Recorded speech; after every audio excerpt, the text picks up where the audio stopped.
Hello people, back at it again, another episode of The World is Burning, and yes, the world is still burning. Look at this, the UK national debt clock, we're about to hit 3 trillion people, give it a couple months and I think we'll probably be over 3 trillion. An unsustainable number. Shout out to the 670 subs. The community is growing nicely, getting some fantastic comments still. If you're new here, welcome, enjoy. We're just covering the economic issues everyone's going through. And we're also going to look at some of these collapses. One of the things that's going to drive the collapse is the cost of living, people, the cost of living.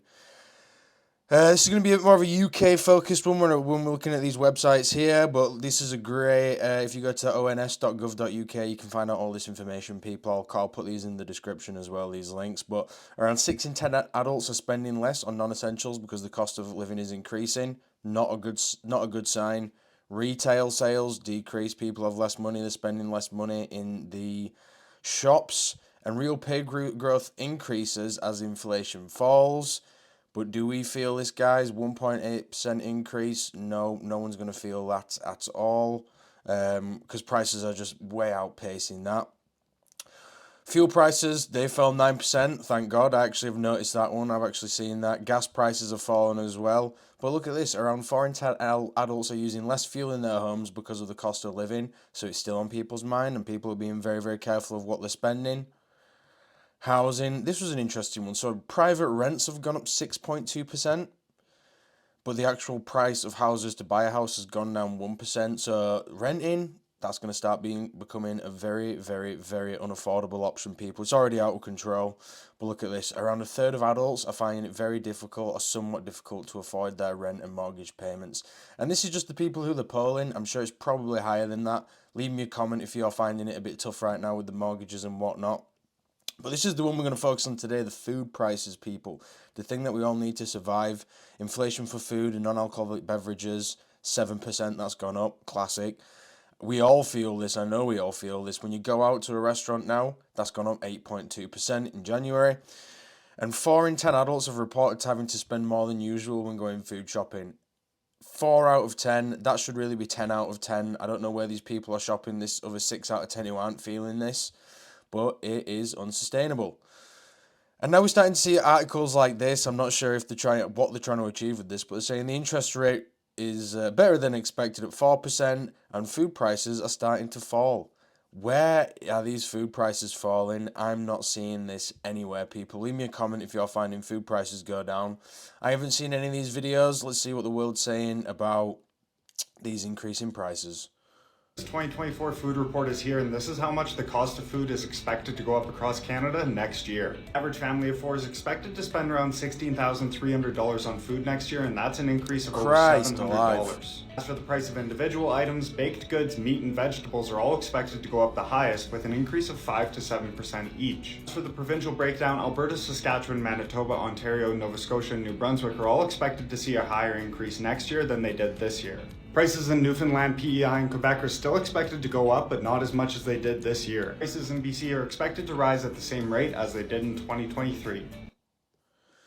Christ, Canada always getting shafted. Shout out to my Canadians. Sorry to hear it. You're going through a rough time right now. But yeah, Canada's the one you're always hearing about. They're just getting shafted left, right, and center. As food becomes more expensive, it is basically being positioned as a luxury category because it is becoming very expensive to afford it. So what screams wealth and excess wealth more than having an excess of food that you are not going to even eat, that is particularly off season, and it is now just tablescape for your parties?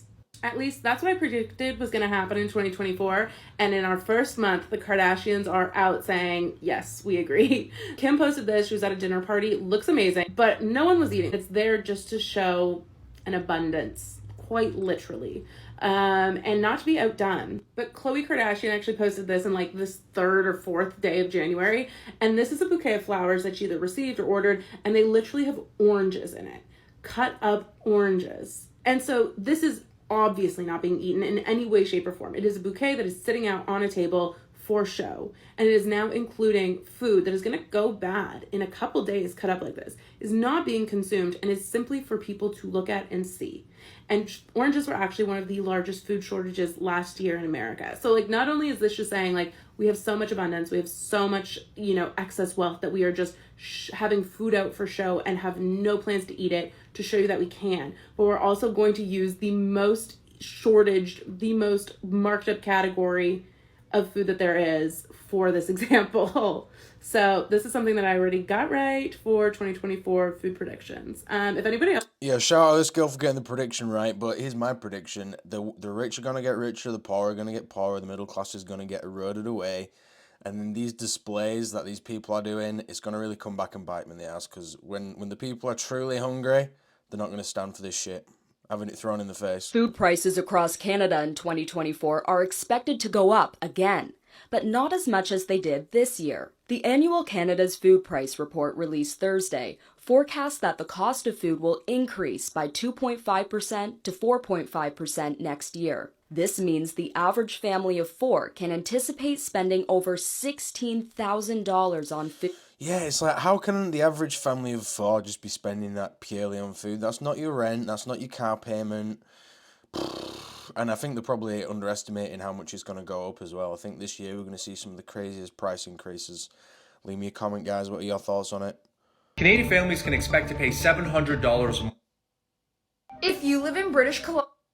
Let me show you why I no longer use Uber Eats or any other food delivery app. So I wanted to order my favorite sandwich from Salumi Deli here in Seattle. It's called the braised porchetta sandwich. It's $16 and it is absolutely delicious. Now I don't have time to go pick it up, so I did what thousands of people do around the country, and I wanted to use Uber Eats to get the sandwich delivered to me. So I go on Uber Eats, I find Salumi Deli, and I find the braised porchetta sandwich, and it's selling for $19 on Uber Eats, which is $3 more. Okay, that's fine. Let's get it. And then I get to the checkout and I see that my total is at $34.33, and that's $19 for the sandwich, a 49-cent delivery fee, and then check this out, taxes and other fees, $14.84. And let me show you what makes that up. It's a $6.65 service fee. We have a local operating fee of $5, and then we have taxes of $3.19. And the crazy thing is, this $34.33 doesn't even account for the tip. And ladies and gentlemen, that's exactly why I pretty much stopped using food delivery services like Uber Eats. I'd rather just pick up the sandwich and pay $16 instead of nearly $40 when you account for tip on Uber Eats. How do you guys...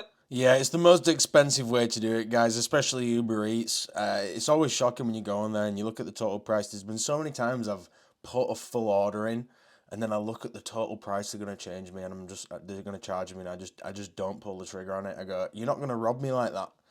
Don't rob me. But yeah, these food delivery services are getting out of hand. We're watching our kids growing up in a flat. Houston Rodeo 2024 food costs $20. $13 for some fries, some mid fries. $10 for 3 little donuts, outrageous. $12 for a pie. $10 for whatever that corn that is. $16, jeez Louise. Houston Rodeo fleecing people. Pineapple drink, $13. $6 for some basic fries. $12 for a burger. A burger should never cost $12. Unless it's one of those really, really fancy ones. 30 pounds can get you in the UK in groceries. Let's start with this bag. Lettuce, chicken thigh fillets. Here's what 30 pounds can get you in the UK in groceries. Let's start with this bag. Lettuce, chicken thigh fillets. Normal milk, lactose-free milk, 2 tins of tuna, eggs, pears and beetroot, mushrooms, bag number 2, cherry tomatoes, and these are the fanciest ones that I could find in Aldi, and I know they're probably still gonna taste of nothing. If anyone has any hacks on how to find good tomatoes, I'd love to hear them. Mixed nuts, dried cranberries, kiwis, fresh basil and spinach, spring onions and asparagus, potatoes and fair trade bananas, a can of chickpeas, and whatever this is, cereal bars that pretend to be healthy but are like 75% sugar. Here's the full receipt and the total. Let me know if this is more or less food than you were expecting, but just for context, please let me say that food prices have gone up so much in the UK. Between May 2022 and 2023, they have gone up by 19.1%, and the UK now has one of the highest food poverty rates in all of Europe. Yep, we do. That's actually a pretty good haul for 30 quid in the UK. I actually thought it'd probably be a bit more expensive, but guys, she's going to Aldi. That's the cheapest place right now. I was talking today in an interview and I met some great people, and basically we're talking about the future of food and the challenges of food. It got me thinking, just really don't want these guys running the show, these controllers, these corporations. They don't have our interests at heart. Why on earth would we trust them with our food for us and our families? It's not on, it's totally unacceptable. And if we're not going to trust them, how do we ensure that some of the businesses that represent the people are going to be big enough to survive when you're up against these giants who've got money coming out their ears? They're driving down the price of food. Your food's cheap because they're screwing somebody. Some farmer's getting turned over with these guys. And that's where we're at, guys. That's the cold hard facts of this reality. And again, you know, that chicken's cheap because it's living in absolute squalor with thousands of other chickens, and they're debeaked and they're running about, and they're not even running about because they don't have space to run about. Or it's organic garlic brought in from China. You really think just because a big supermarket puts the organic label on it, that's good enough for you suddenly, that you're happy? You don't trust them, you don't like them, but you give them their business because they've put some stuff on themselves that says organic. There's an opportunity to get access to real good quality organic food. And even people who are not registered organic. There's lots of them around the UK who are not registered organic. It might be better than some of the organic food you buy in these supermarkets. We need to get our thought processes right here, or we're going to struggle. Yeah, there's not enough support for the farmers, guys. I always think they get the biggest shaft in. He's not wrong. Why would we give these corporations all this power over the food supply? Inflation going mad in the UK. Your butter's locked up now. I've been experiencing this, people. Leave me a comment. Have you noticed all the dairy products are getting locked up now? The cheese, all the meat's getting locked up. New food's coming. Today at 1, food prices go up at their fastest rate for 45 years, driving a higher than expected rise in the cost of living. The price of bread, cereal and chocolate has gone up sharply. Yeah, and that was April 2023, guys. God knows where it's at now. Probably at least 20% higher, at least. Aldi price changes since last year. Tomato puree was 27p, now 59p, up 118%. Light mayonnaise was 49p, now it's 99p, up 102%. Stock cubes were 35p, now they're 65p, up 68%. Brown Wales chili con carne mix was 19p, now 36p, up 89%. And look at this, guys. These are all the small items that they're putting up 100%, because you might think, oh, there's nothing wrong with putting it up from 19p to 59p.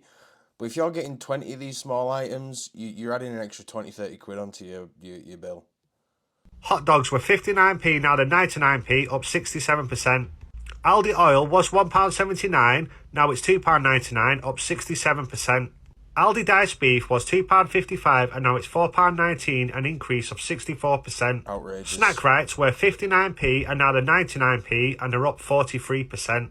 Frozen green beans were 69p, now they're £1.19 and they're up 72%. Outrageous. Carlos tomato and garlic pizza was 89p and now it's £1.29, up 45%. Titan and Racer Bars keep changing price all the time, but now they're £1.9 a pack. And frozen steak cut chips were £1.19 and now they're £1.99, up 67%.